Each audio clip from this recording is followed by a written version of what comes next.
For as long as video games have been around, feature film adaptations have been made to capitalize off their fame. The first one that comes to mind is the Super Mario Bros. Movie from 1993.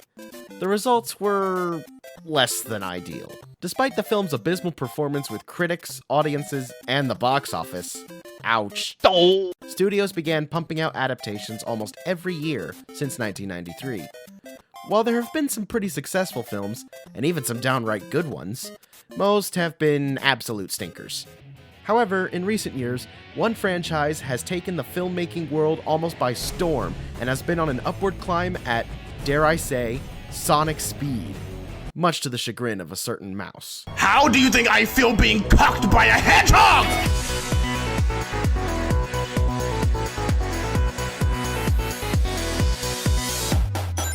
But satisfaction aside, Paramount and Jeff Fowler really did the impossible. They made a small-scale but compelling buddy flick first film, an expanded hard-hitting sequel about teamwork and family, and the main event, the ever-so-goated third movie, with an overall emphasis on cherishing the family we have and remembering the family we've lost. What's there to say that hasn't already been said? The movie is an improvement on everything the first two movies did well combined, and it's nearly perfect. Is it a life-changing story that'll make you rethink how you live? Maybe, but it didn't need to be. This movie needed to be fun and heartfelt, goofy but with serious stakes, a movie with the best versions of Sonic and Shadow from the best story Sonic fans ever received. Every character had a role to play, every story beat felt warranted, every actor gave it their all. Pika pika! It trimmed out the fluff from the first two movies and hit the ground running, cementing itself as one of, if not the greatest adaptation of all time. And because of this, we are here today. Movie 4 is officially in the works. Shadow, being the hit that he was, is possibly getting his own spin-off series. Even the Chaotix are in talks of returning. The possibilities are endless because of the amount of source material Paramount and Fowler can pull from. And here we are, making a video on what the fourth or maybe even fifth movie can be. And to warn you, this is coming from the perspectives of two nitwits. We're not affiliated with Paramount or Sega in any way, shape, or form. This is just us putting our heads together and theory crafting on an autistic level only seen in the deepest crevices of fandom. So please, take these ideas as just two fans gushing about the possibilities of future movies in the series.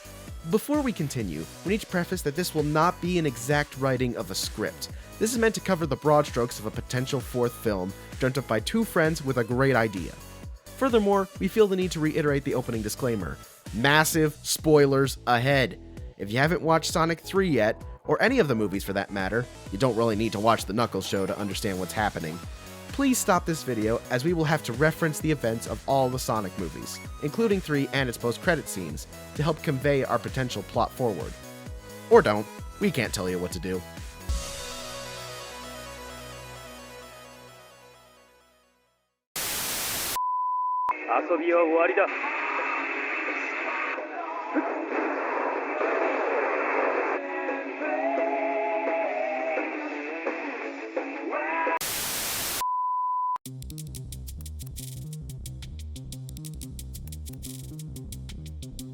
Now, to create this hypothetical fourth or fifth movie, we should go over what we do know, or can at least infer, about who's going to appear in the fourth movie. Firstly, Metal Sonic. He's probably going to play some sort of major role in the story, given that there's a clone army of him ambushing Sonic in the mid-credit scene. Furthermore, throwing a narrative hammer into the works, Amy Rose will also play some sort of major role in the story as well. But beyond these two very vital points, and the fact Shadow is alive after the post-credit scene, we essentially have nothing to work with aside from what was already established in the first two films. But before we visualize a plot, we need to talk about an important factor when making compelling characters like Metal Sonic and Amy. Casting. One of the biggest things the Sonic movies have done right is in its casting.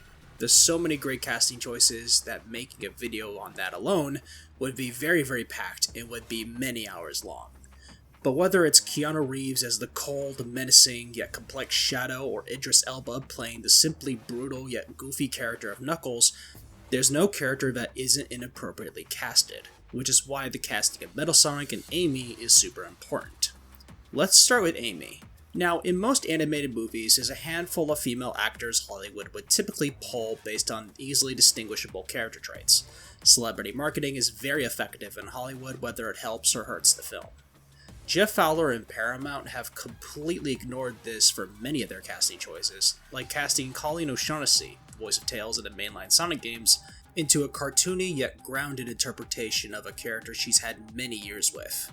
So who should we cast to play Amy? Well, judging from her overall demeanor in the mid-credits scene, it's safe to assume her personality is loosely adapted for the 2022 sleeper hit Sonic Frontiers, hosting a carefree, cocky, independent persona. Like, she seems like she has everything all under control, but under the hood, she's still confused about the human world, maybe not being in it for very long, giving room for Sonic to act as a mentor of sorts, making this movie's version of Amy completely different from every other interpretation of her up to this point. So with Amy, there's two very solid choices on her casting to match this personality: Jillian Jacobs and Alice Lee, both female actors who have played roles of characters with very similar personalities. Jacobs having played Adam Eve from the hit show Invincible, and Lee playing the most unique yet beloved interpretations of Lois Lane from My Ventures with Superman. These two choices will be perfect for the movie's interpretation of Our Rose with Golden Thorns. Now, what about Metal Sonic? He would be a little harder to nail down. For voice talent, a solid choice would be D. Bradley Baker. Chances are, you haven't heard of him, but I've also heard him. A few of his roles include Appa, Momo, Hey Bye, Perch Perkins, Bubble Bass, Perry the Platypus, Ra's al Ghul from Arkham Knight, Daffy Duck and Space Jam and Looney Tunes Back in Action, every single clone trooper from Star Wars, The Clone Wars, Rebels, and The Bad Batch, and the Gravemind from Halo 2. Good lord, this man's range is nuts! What hasn't he worked on? Now, obviously his voice is going to be altered by a robotic tone, but again, this man's range speaks for itself. Another eligible choice could be Chris Elgerly. This man has voiced Pathfinder in Apex Legends, Sid in Kingdom Hearts 3, Gobber in Dragon's Race to the Edge, Crustacean in Transformers Robots of Disguise, and Felucian Farmer number 2 in that one game we don't talk about. But this man would insert himself perfectly as Metal Sonic, having plenty of range alongside D. Bradley Baker, but both choices here are excellent and would closely mimic what Fowler and Paramount would go for. Now that we got our tastefully done cast, we can get the wheels turning for this potential movie 4. But first, what happens after movie 3?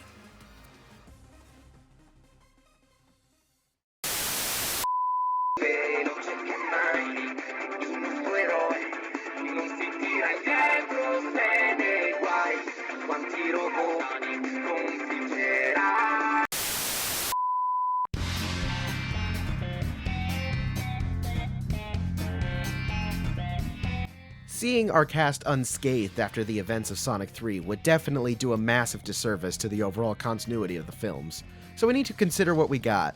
Tom was injured, but luckily ends up in a cast at the end. That brings up the question, will Tom be in movie 4? The short answer is yes and no. Will he have a vital part to play? No. But will he make an appearance? Absolutely. Sonic learned everything he knew from Tom, so it would make zero sense for him not to at least show up in the movie, whether it be at the beginning or even a cameo appearance in a flashback or something. Tom deserves to be in the film in some capacity, but primarily should take a step back and fade into the background. The humans were great in these movies, but at this point, Sonic and the crew have all grown up. They've been through a lot together, and it would make zero sense for Tom to be guiding them beyond this point. I think all the lessons going forward should be taught to Sonic by the world and other characters. But where does this leave the others? Maddie, despite being a very vital character, we think should fade away with Tom. She is very much treated like a package deal with Tom and can't really do anything standalone, or at least nothing compelling, so having her share the same spot with Tom, away from the spotlight, makes more sense in the long run. As for Tails and Knucks, I think a full solidarity of trust in Sonic is in order. But not in the way that you think.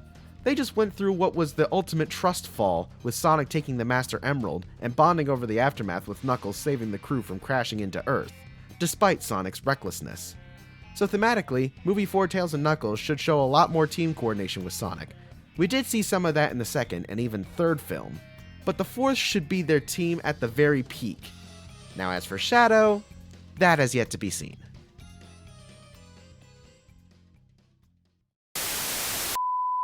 Shadow basketball. Knuckles baseball. जी भरकर फिर खेलें, खूब हल्ला गुल्ला मचाएं और दोस्त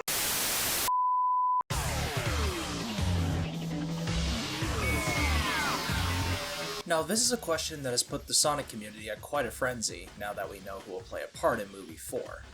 Will this movie adapt Sonic CD or Sonic Heroes? Both games include Metal Sonic and Amy at separate points in their lives, the former having speaking parts in Heroes and even tricks the teams into believing in a fake Eggman, which, trust me, we'll get to. But movie 4 should take influence from both and other games in the franchise in major and minor ways. Now that the humans are taking a step back, even more so than in Sonic 3, we'll definitely have a lot more room to open up the greater Sonic cast to bring the Heroes aspect of the 4th movie. But ultimately, we don't need a one-to-one copy of any of these games.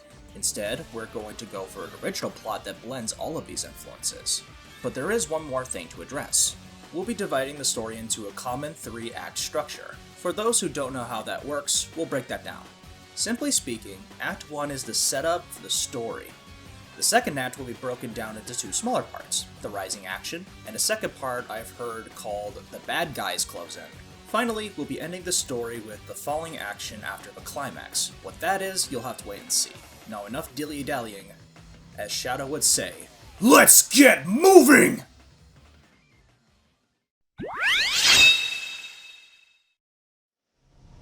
The film begins on a wide shot of gun headquarters in London at night. The camera falls into a manhole cover, revealing the wreck of the crab mech from the 3rd film. Inside, a failsafe protocol is activated and a tube emerges from the floor, revealing a human android with an uncanny resemblance to Robotnik. The tube opens, and the android stumbles out, buck naked, but with no reproductive organs. Robo-Robotnik, or Robo for short, opens his eyes, which now have a red hue. He gets accustomed to his body. Fascinating. It appears my predecessor must have built me as a failsafe. He rolls his shoulder, noticing his arm squeaks and grinds. Guess my joints need a little oil. Stone, get me some oil. Stone? Before he can do anything, he has to quickly hide as egg drones in gun color schemes patrol the sewers. Stone du verreter, the android mutters to himself. He quickly scans the crab's database, coming across hidden projects under the codenames Kantai and Metal Menace. With this newfound knowledge, he hastily forms a plan. I'll need to find some place to hide. The ocean is too obvious, and there's not enough resources to survive, let alone conquer the world. I need a new planet. Someplace I've never been before. He assembles rocket boots for himself and grabs some strange device from his desk. He takes off into the night sky, just as Agent Stone of Gun exits the HQ. He's confused at the sight, thinking it's just another satellite being launched into orbit. The camera focuses on Robo flying into space, screaming, I'll get you, Hedgehog! The device he grabbed activates, and in a flash, he's gone.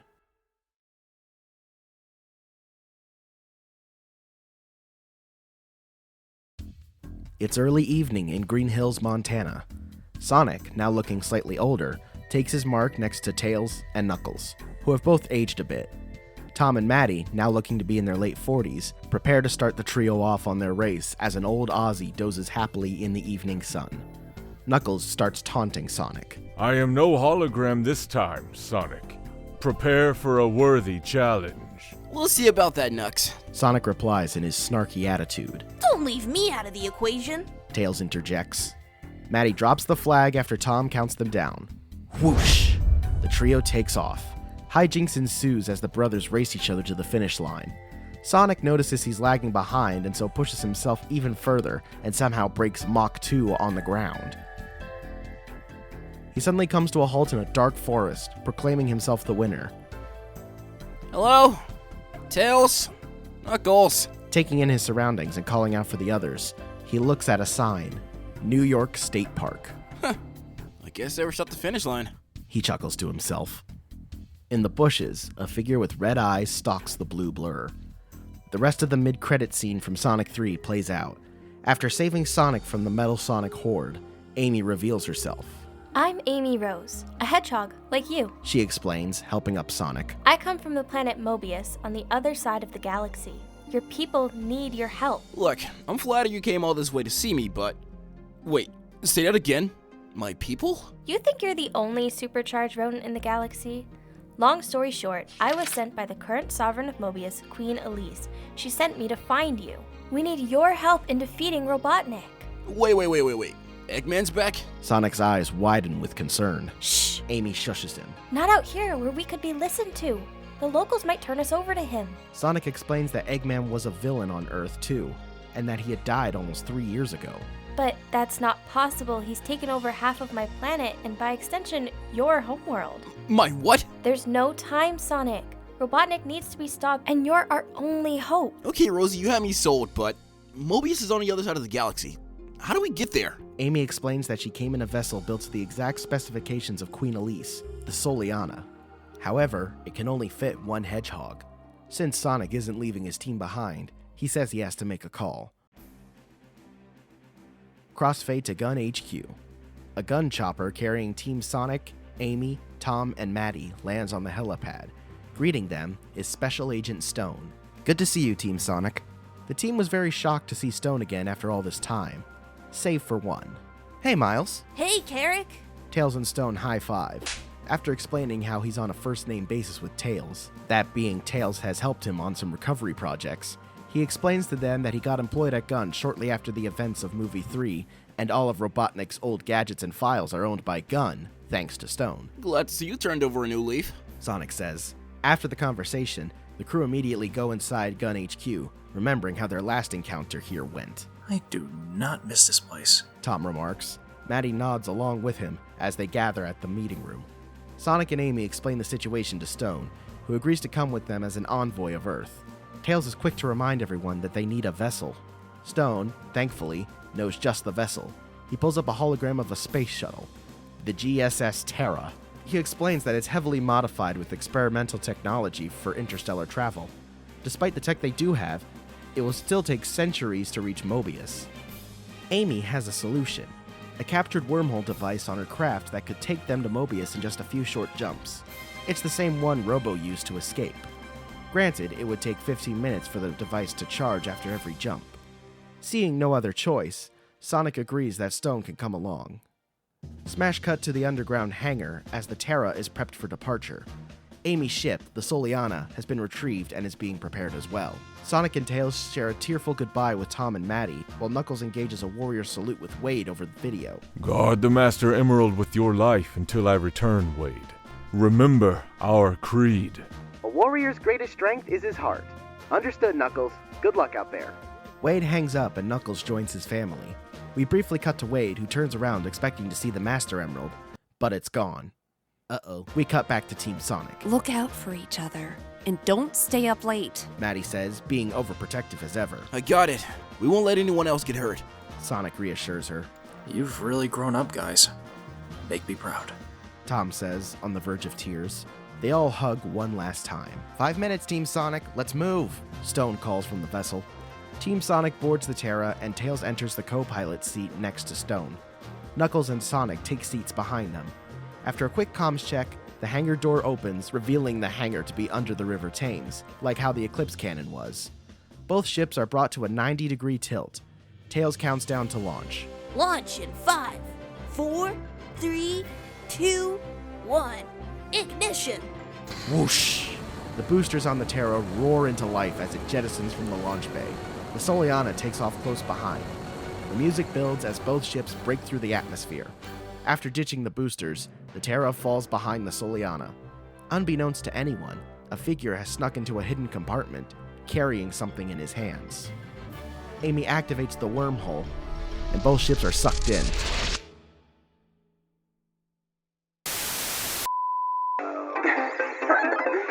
Oh ja, haben Sie das gesehen? Ja, aber Ihr Terminchef. Ach ja.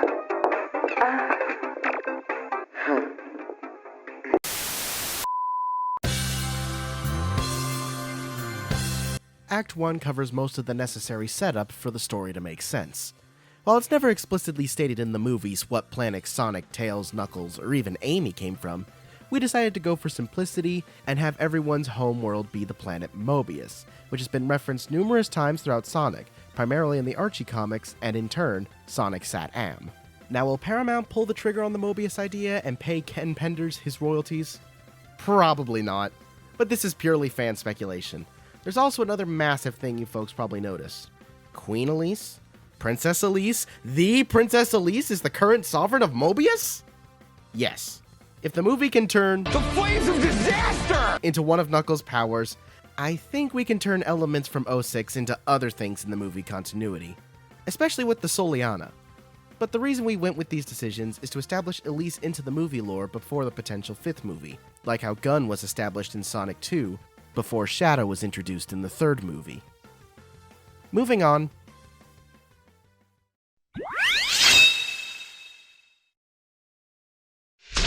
The Soliana and the Terra emerge from the wormhole. Amy alerts the others that the drive is charging now and will be ready in 15 minutes. Stone receives a distress signal from a nearby vessel. Everyone looks over and sees a rusty ship drifting through space. It appears derelict until 3 life forms are discovered on board. Despite the ship's condition, their life support system still works. Sonic insists they stay focused on the task at hand, but the others answer the call and quickly move to help. The Terra docks with the vessel, and the 3 survivors board the shuttle. Team Sonic meets the survivors in the airlock: a crocodile, a chameleon, and a bee. All 3 of them look at Team Sonic, and then focus heavily on Knuckles. Hey, boss, is that? It is. It's an echidna. I thought they were extinct. Not so. I am Knuckles, guardian of the Master Emerald and the last of my kind. Knuckles gives a salute. The survivors introduce themselves as Vector, Espio, and Charmey. They call themselves the Chaotix, a bounty hunter crew who will do anything for the right price. They also explain that they have seen and worked alongside echidnas before, saying they were the best warriors in the galaxy. Knuckles is flattered by the high praise. Amy, speaking through a console, offers them to join their adventure. Seeing an opportunity for profit, they accept. Sonic, however, is rather suspicious of them. With the wormhole device charged up, the crew jumps to another part of the galaxy.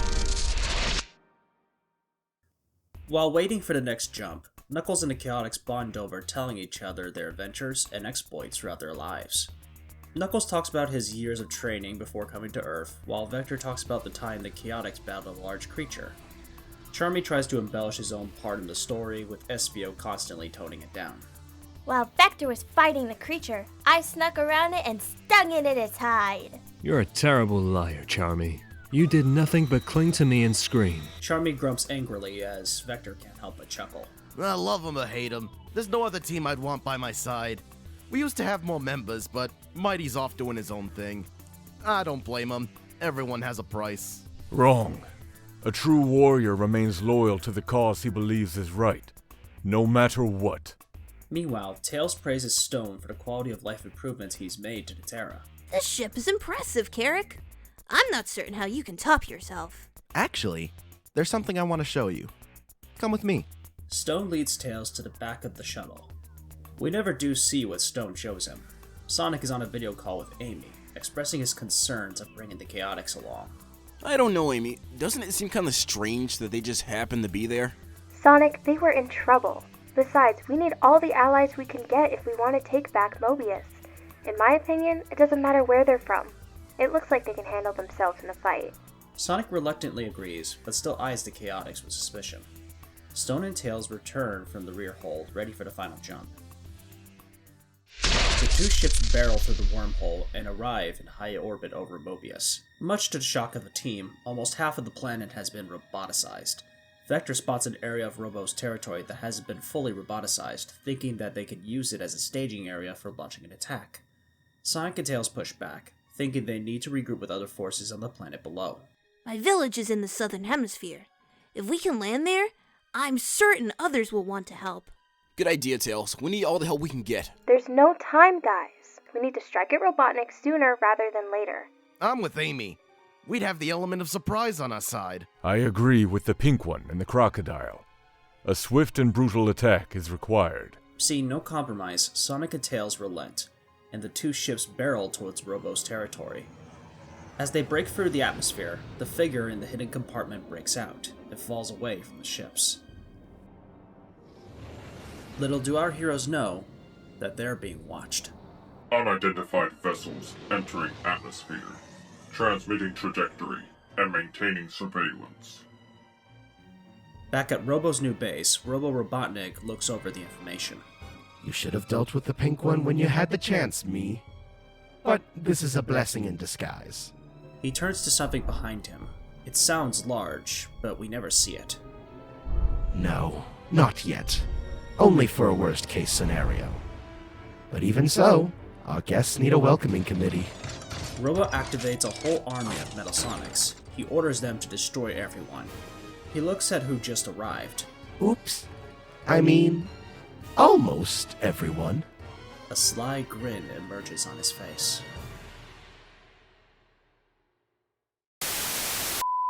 New Sonic Milk Ice from Toppa. Multicolored milk ice filled with a jelly rod and coated with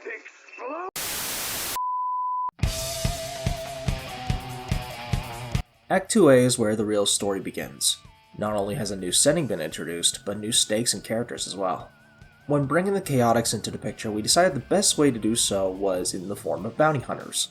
In Sonic Heroes and subsequent Sonic content, the team were detectives who needed money to pay the rent. Jeez, isn't that relatable?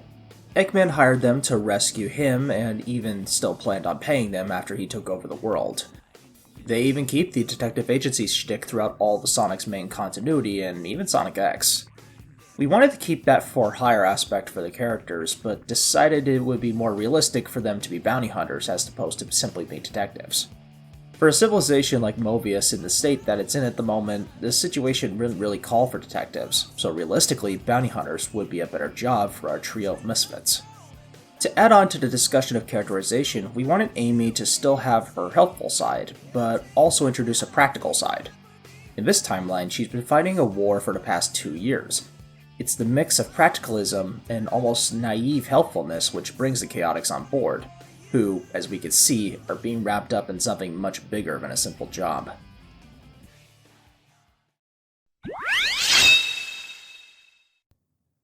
The crew disembarks from the Terra onto Mobius.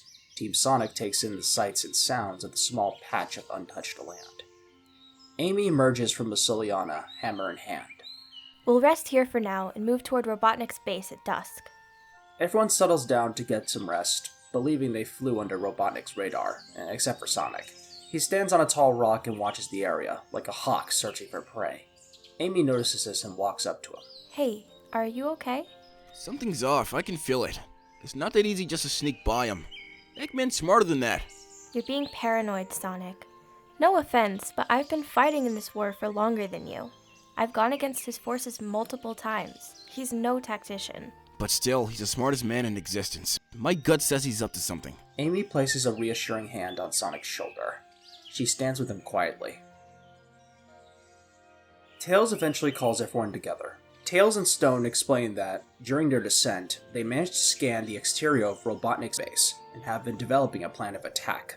The plan is to begin with a forward assault from Knuckles, and the Chaotix as a distraction. With the majority of Robotnik's forces distracted, Stone, Tails, and Amy would attack from the sky with the Soliana and the Terra, dividing Robotnik's attention even further, hopefully causing enough of an opening for Sonic to enter unnoticed. Tails hands Sonic a small device. This is the nanotech infiltration computer for operations and logistics. Or N.I.C.O.L. Stone and I designed her from Robotnik's old tech, and she should help you navigate Robotnik's base. Wait a minute. She? Greetings, Sonic. I am N.I.C.O.L. How may I be of service? Everyone is taken aback by the new device. Sonic gives Tails and Stone an approving look. Looks like this will come in handy. A twig breaks, followed by the sound of robotic movement. Everyone jumps to their feet, their eyes dart around. The faint stop of metallic feet goes louder and louder. Get the ship ready! Stone darts to the ship. Right as the Terra's door closes, a company's worth about 100 Metal Sonics emerge from the forest. It's an ambush! The first wave of drones descend on the team. Team Sonic and the Chaotix fight separately while Amy fights solo, initially holding her own. As the last drone falls, everyone catches their breath. Is everyone okay? Sonic looks around. Amy struggles to her feet. She's been shot inside. Sonic runs over to help her up. I'm fine, I can handle myself. Sonic looks to Tails. Check on Stone. Tails nods and enters the Terra. Sonic looks to Knuckles, who is still in a readied stance, alongside the Chaotix. Sonic notices Vector eyeing up Knuckles. Vector, are you okay? Before he could finish, Sonic notices a device on Vector's belt. It appears to be Robotnik in design. Where did you get that? It's none of your concern. Charmey, now! Without warning, Charmey darts over to Knuckles and jabs something in his arm. Knuckles stumbles, seemingly dazed, and is grabbed by Vector. Tails and Stone exit the shuttle just in time to see what's going on. Sorry, Sonic, but your friend here will fetch a hefty price with Dr. Robotnik. Espio! Espio throws down a smoke bomb, and the Chaotix disappear with Knuckles now captive. Before anyone can react, another wave of metal Sonics emerge from the forest. They fire on the Soliana, destroying it. Scatter! Sonic picks up Amy and darts off. Tails and Stone board the Terra, quickly take off before it sustains too much damage.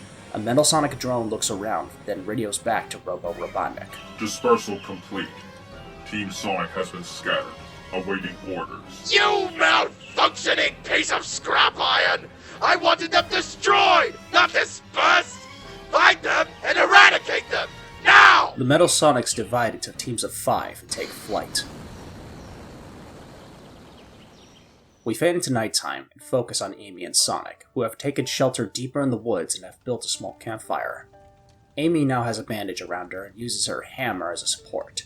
Sonic manages the fire as they sit in awkward silence. I'm sorry, Sonic. This is all my fault. I should have been more suspicious of Vector. Now Knuckles is captured, Tails and Stone are missing, and we don't have a plan to fight Robotnik. Amy curls into a ball, hiding her tears. Sonic sits down right next to her. Don't worry, Amy. Tails and Stone will be alright.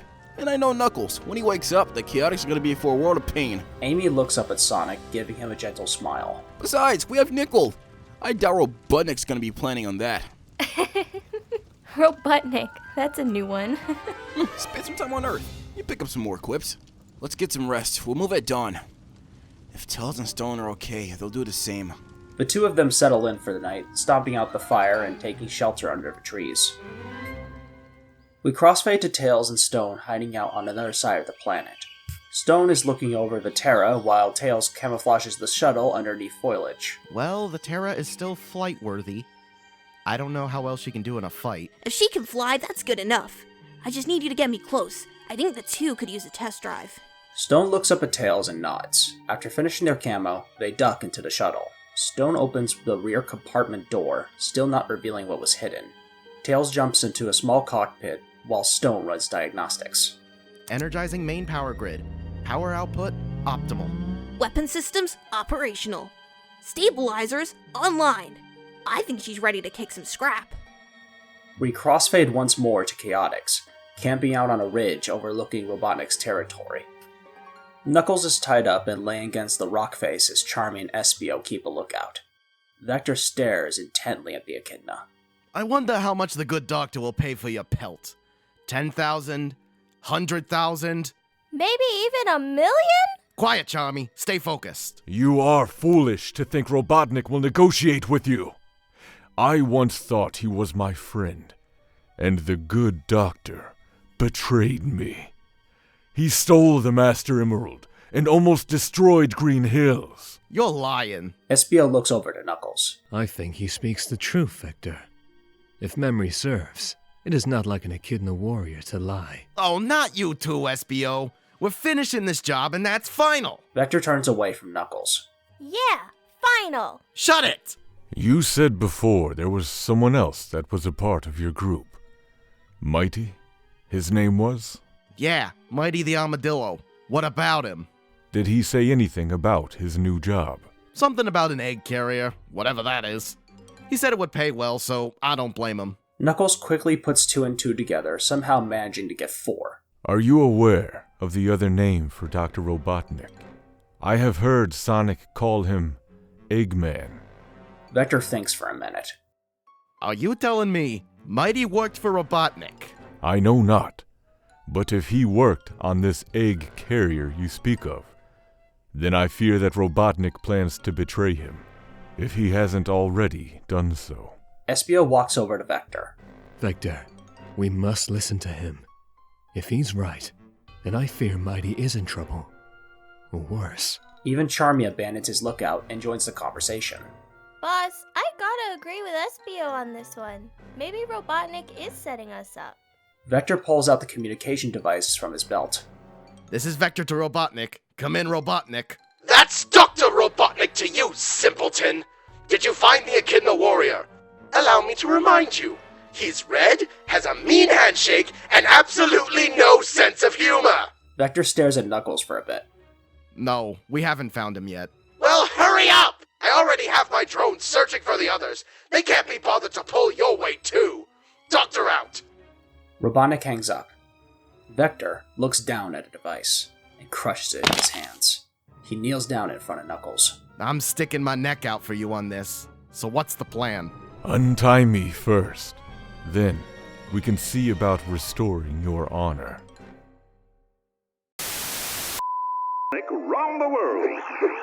Make him loop the loop, or walk the dog with this sonic spinner only from Kellogg's Frosties. There are 4 to collect with tokens on special...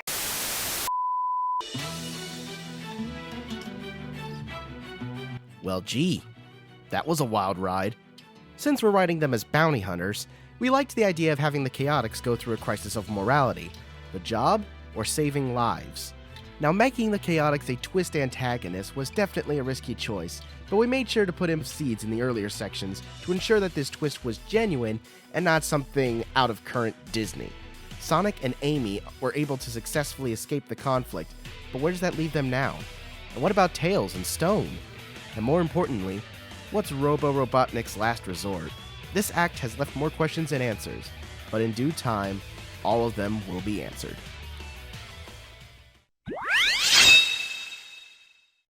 We smash cut to the outskirts of Robotnik's base, which appears to be built into a mountain range. Egg drones patrol the outer perimeter as floodlights illuminate the clearing just before the ominous wall. The morning sun slowly begins to rise as Sonic and Amy sneak towards the wall. Thinking quickly, the two of them scale it, with Sonic running along the side and Amy using her hammer as a counterweight. They sneak along the top, knocking out floodlights as they go. They think they're being sneaky, but Robotnik has been watching them the whole time. Oh, Sonic, Sonic, Sonic. After all this time, did you honestly think I wouldn't be expecting you? He then speaks into loudspeakers in his compound. Oh, drones, we have guests. Hold them off! Immediately, the egg drones descend on Sonic and Amy. They jump from the wall and into the courtyard of the base. While numerous, the egg drones are no match for them. Amy gets a little too cocky. Is that it? Is that all you got? On cue, a wave of Metal Sonics appears from the base. Target sighted. Engage. Sonic looks over to Amy. You just had to say that, didn't you? He gives her a smirk. Amy suddenly becomes flustered. Sorry. The two of them focus as the horde approaches. Amy and Sonic fight well initially, but are slowly being overwhelmed. They're backed up to the wall when a blast of energy suddenly hits the ground, giving the two hedgehogs some breathing room. The Terra quickly dives towards the courtyard, underside hatch open. Before hitting the ground, Stone pulls up, and a blue mech is dropped onto the battlefield. Tails sits in the cockpit of the Tornado 2, now standing between his friends and the metal horde. Deployment complete. Carrick, get clear! Copy that. Good luck. The Terra flies off, with not a single Metal Sonic chasing after it. Sonic and Amy look on in bewilderment as the Tornado 2 fires a laser beam into the swarm, knocking out multiple drones. Tails then fires a barrage of missiles at a nearby wall, smashing it down. Emerging from the smoke, Knuckles arrives, now at the head of the Chaotix. Knuckles? Do not worry, Sonic. They are with us now. All right, Chaotix, let's do some damage! All at once, everyone jumps into action. Sonic, Amy, and Knuckles fight as one, as Tails does crowd control. The Chaotix help out where they can, and the crew moves forward. Back in his command center, Robotnik oversees the battle. I think your presence is required. Wouldn't you say, Mechanus Alpha? A slightly larger, more robotic version of Metal Sonic emerges from behind Robo. His voice box is harsher than the others. Affirmative. Permission to engage. Granted. Mecha Sonic charges forward and bursts through the viewport, leaving Robotnik slightly annoyed. Mecha is quick to turn the tide, disabling the Tornado 2 mech and putting Team Sonic on the back foot. The team is about to be cornered yet again when something lands between them and Mecha's horde. A lone figure emerges from the cloud of dust, his black and red quills glistening in the morning light. He tosses a bag into Sonic's hand. The trio look back at the figure. You might need that. Sonic, Tails, and Knuckles know immediately who it is. Sonic clutches the bag tight. Who the heck is this guy? The Chaotix and Amy look on in amazement as the figure slowly removes 2 golden rings from his wrists. I am Shadow, champion of Earth, and guardian of the innocent. I am the ultimate life form. Chaos Blast! A large blast of chaos energy forces the swarm back. Now's our chance. Charge! With a second wind, the entire team charges forward with Shadow leading the way. Robotnik now has a slight look of concern on his face. Well, now that I wasn't expecting. I guess the last resort will have to do. He retreats deeper into his base. Team Sonic makes it to the front door. Shadow blasts the door open. He turns to Sonic. Go! The rest of us will hold them off. Thank you, Shadow. Welcome back. Sonic, Tails, and Knuckles disappear into the base as Shadow, Amy, and the Chaotix turn to face the metal horde again. Am I sure glad you're on our side? The metal Sonic horde descends on them. We smash cut to the interior of the base. Team Sonic races down the halls, smashing drones in their way. Sonic has N.I.C.O.L in his hands. Nickel, talk to me. What's the other C? Initial scans suggest a large chamber approximately 1,000 feet ahead. Study of the surrounding topography suggests that it is a hangar. What could Eggman be hiding that requires such a large hangar? Stop! Team Sonic passes through a door and screeches to a halt. The room is pitch black. Tails leans over to Sonic. Use the sonar! Sonic turns on N.I.C.O.L's sonar. A large hologram wave sweeps through the hangar. The initial scan reverberates throughout the hangar. A large object is detected. The trio look at N.I.C.O.L's screen. It appears to be a ship. Really? That's it? We came all this way for a boat? Suddenly, a large klaxon sounds. The hangar is suddenly lit up like a candle. Red sirens flash as floodlights project onto the ship. It's a space-capable warship. The roof of the hangar opens, revealing the mountain is just covering it. The ship's engines roar into life. It rises out of the hangar as more doors open in the distance. We cut back to everyone else outside, who have finished mopping up the last of the metal Sonic drones. They turn around and see a large fleet of warships, including a massive carrier ship, emerging from the mountain range. Amy looks on in horror at the sight. The Chaotix are almost in full panic, with Charmey being the loudest one. What do we do? What the heck do we do? The Terra flies in overhead and enters the hangar Sonic and Co. are in. The door to the shuttle opens, and Team Sonic enters. Tails sits next to Stone, while Sonic and Knuckles stand behind. Think you can get us to the big one? Tails points to the egg carrier. Only one way to find out. He slams the throttle to full. The egg fleet's anti-air cannons turn on the little shuttle. The Terra weaves and bobs through the flak, desperately making its way towards the carrier. Everyone on the ground watches in awe at the sight. Go get him, Sonic. The Terra closes in on the carrier. Buzz bombers launch from the carrier and open fire on the Terra. Despite this, the shuttle gets close to the lower hangar deck. Close enough for Team Sonic to jump from the Terra to the carrier. Sonic and Knuckles jump to the flight deck, but Tails looks back at Stone. Just go! I'll be okay! Tails nods and joins his brothers. The Terra moves away from the hangar, but then its main thrusters are hit. The shuttle plummets out of the sky. It spirals out of control and towards another ship below. Boom! It crashes into the ship's bridge. The vessel descends towards the surface. Tails looks in shock until he hears a voice on his communicator. Ugh, I'm okay. Do you need help? I'll be fine. Finish this. Tails looks at Sonic, who nods. The three of them enter the carrier, not knowing they're being watched by a security camera. It's noticeably quieter inside than the base below, as if there's no crew. This doesn't make sense. Why build such a massive ship when there's no one to crew it? Is there anything on here we can use? Scanners indicate a singular life form on board.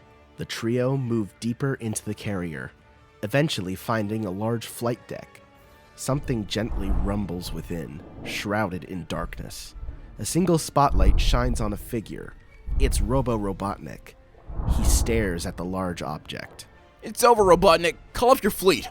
Robotnik turns to Sonic, his speech now glitching and his movements erratic.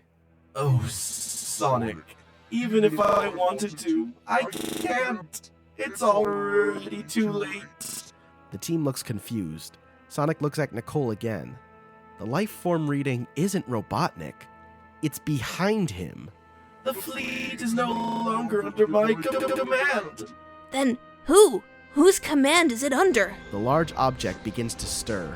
It slowly rises as more and more floodlights flick on, revealing a large metallic dragon that bears an uncanny resemblance to the metal Sonic drones. A tank containing a creature is attached to the creation. It's quickly sealed before Sonic and team can get a good look.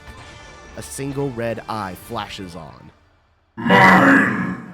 Robotnik falls to the ground, his body now lifeless. Metal Overlord lunges at Team Sonic, who dodged the first attack. What do you think, Sonic? I was hoping to save Metal Overlord until I returned to Earth. But I guess there's no time like the present.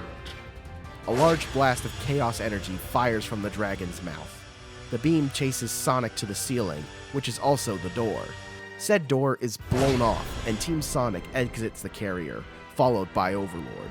Tails, any ideas? Don't get hit! The team is on the back foot for the first part of the fight. All they can do right now is dodge Overlord's attacks.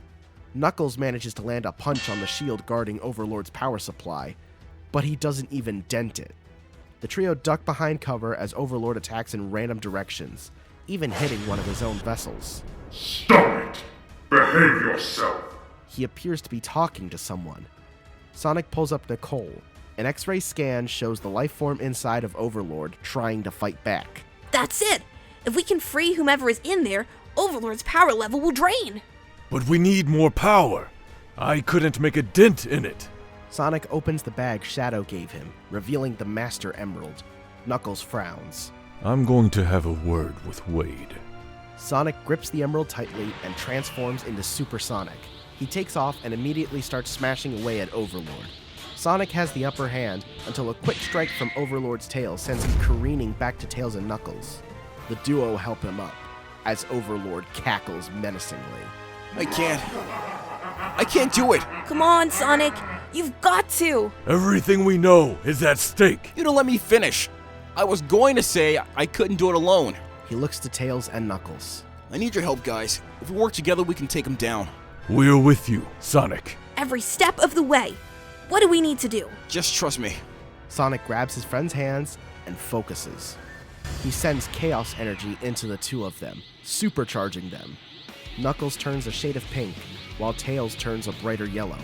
The trio emerge from hiding and face down Overlord, who laughs. What's this now? A final stand? Do you really think you can stop me? We don't think so. We know. Let's get him, team. The trio blast into action, attacking Overlord from all sides. With Sonic and Tails distracting him, Knuckles smashes his way through the tube, rescuing the creature captured within. Are you Mighty the Armadillo? Who's asking? I am. Knuckles jumps from the metal behemoth and sets Mighty down. Stay here. Knuckles quickly rejoins his brothers. The trio charge up for a final attack. No! No! Who are you to defy me? Sonic gives a smirk. Who are we? We're Sonic heroes. What I'm made of. The trio unleash a final blast of chaos energy, destroying not only Overlord, but the engine room of the egg carrier. Before the trio have a chance to escape, Tails and Knuckles collapse from exhaustion. Sonic reverts to his regular form. The carrier now crumbles beneath him, slowly falling apart and plummeting out of the sky. Sonic tries to carry Knuckles and Tails, but it's too much weight. Suddenly, Shadow appears overhead. He lands next to Sonic. Sonic, what are you still doing here? Shadow quickly surveys the area. Grab Tails and Knuckles. I'll get the Armadillo and the Master Emerald. They quickly retrieve everyone. Hold on to me. Sonic, holding onto Tails and Mighty, grabs onto Shadow's shoulder. With Knuckles over his shoulder, Shadow touches the Master Emerald. Chaos Control! Everyone is warped away from the ship. Back on the ground, everyone reunites just as the carrier explodes. everyone stares at the spectacle of the egg carrier crashing into the ground, followed by the other ships, save for one. Tails comes to and looks around. Carrick? Where's Carrick? I'm up here, buddy. The unaffected ship begins its descent. Agent Stone took control of the vessel after crashing into it. It hovers above the courtyard as a boarding ramp descends. Stone exits the ship, bruised but okay. Tails jumps up and hugs him. Stone, not knowing how to respond, awkwardly hugs back. Meanwhile, Vector grabs Mighty and gives him a noogie. Mighty, you crazy son of a gun, welcome back! Easy, Vec, easy. The rest of the Chaotix celebrate their friend's return. Knuckles wakes up and looks at Shadow. Shadow holds out the Master Emerald, now safely in the bag again. Apologies. He drops the bag into Knuckles' hand. Accepted. Knuckles extends his free hand for a handshake. Shadow returns the favor, only to wince at Knuckles' grip strength. Ow! Sonic stands up and looks at his friends. He can't help but smile. He's suddenly taken aback when Amy gives him a hug. She's almost on the verge of tears. Thank you, Sonic. Thank you so much. A gentle cracking is heard. Ow, ow! Careful! Amy quickly pulls back, blushing. Sorry. Sonic can't help but crack a smile. So what happens now? Robotnik is gone. What's next for you guys? Sonic looks at his team. Knuckles chats with the Chaotix while Tails and Shadow talk to Stone. He wants to say they should all go home, but something in his heart says otherwise. Crossfade back to Tom and Maddie's house. There's a knock on the door. Maddie opens it, revealing Tails, now wearing a gun uniform. She kneels down to give him a hug. Afterwards, she looks around. Where's Sonic and Knuckles? I figured you'd ask that. Tails pulls out his device. Tom will want to see this too. Tom and Maddie sit on the couch as Tails plays a hollow recording of Sonic. He speaks like an anchor at first before dropping the act. This is Sonic TV, coming to you live from Planet Mobius. Okay, that sticker's gonna get out really quick. Hi Tom, Maddie, Ozzy. If you're seeing this, that means Tails got home safely, which is great, and he deserves a chili dog. It also means Knuckles and I have a return home. But there's a good reason for it. You see, we defeated Robotnik as usual. Only this time, he was a metal dragon with a fleet of spaceships. It's complicated. Team Sonic shares one last fist bump and hug. The Chaotix, Knuckles, Tails, Shadow, and Stone board the captured ship and take off. Sonic and Amy wave as they leave. Anyways, the guys and I talked about it. We decided to go our separate ways for a while. I'm staying on Mobius with Amy to track down the leftovers of Eggman's influence. Knuckles found a new crew of warriors to mentor, the Chaotix. They're great guys. I'll tell you all about it some other time. As for Tails, well, you can probably guess what he's up to. We see Tails, Stone, and Shadow drop off the Chaotix on a different world. Knuckles hands Shadow the Master Emerald. Knuckles pounds his chest as a salute, and Shadow returns the salute. Knuckles joins the Chaotix as the remaining trio return to Earth. Crossfade to Gun HQ, with Tails and Stone sealing the Master Emerald in a vault. Shadow is also at Gun, and runs into a massive robot and a bat, Omega and Rouge. Rouge extends a handshake. So I bet you're asking why we decided on this. Well, you say to yourself, Tom, we've grown up. We found our own callings in life, and it's time to follow these callings. We cut back to Tom and Maddie's house. Tom and Maddie both have tears in their eyes. Don't worry, I'll be sure to send messages as often as I can. Once I'm done on Mobius, I'll return back home, so keep my bed intact. And Tails, keep an eye on Ozzy for me. Bye for now. The message ends. Tom slowly nods. He doesn't say anything, but he's proud. The music swells as we cut to different shots of Knuckles, Tails, and Sonic looking up at the night sky. We may be separated by light years. And there's no knowing when we'll see each other again. But know this, for as long as we draw breath, For as long as we remember each other. For as long as we keep moving forward. No matter what. No matter what. No matter what. The trio fist bump into the night sky. We will always be brothers.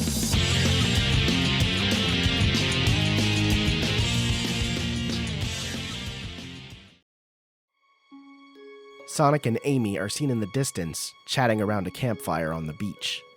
Suddenly, a teal portal opens in the foreground, and out of it come two figures. They gently touch the ground, one a royal-looking cat, the other an almost pale white hedgehog. The hedgehog looks across the bay to the campfire. His eyes widen when he sees Sonic. After all this time, we found him.